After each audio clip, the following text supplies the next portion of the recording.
اور اسلام میں یہ جو حکم ہے کہ عورتیں جو ہیں جنازے کے ساتھ قبرستان میں نہ جائیں، اس کی وجوہات کیا ہیں؟ آپ کو نہیں پتا؟ رفلی پتہ ہے لیکن رفلی بتا دیں چلیں. اس میں یہی ہے کہ سب کچھ ہے مسئلے بنے ہوئے ہیں کہ عورتیں کیونکہ مردوں کی نسبت زیادہ جذباتی ہوتی ہیں، اچھا تو وہاں جا کے وہ زیادہ جذباتی نہ ہو جائیں. اور کیا کریں؟ کوئی بین نہ ڈالنے لگ جائیں، وبیلا نہ شروع کر دیں.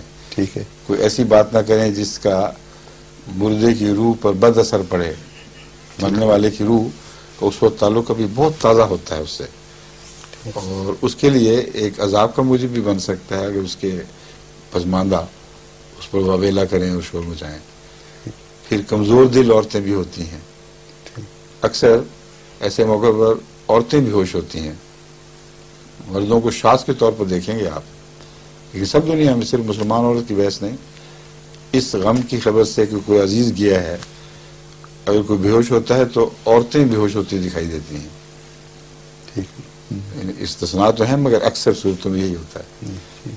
وہاں جا کے اور مشکل لینے کے دینے پڑ جائیں، ایک مردے کے ساتھ دوسری قبر کھودنی پڑ جائے، تو یہ ساری احتیاطیں اللہ نے ان سے بچا لی ہے. ٹھیک ہے.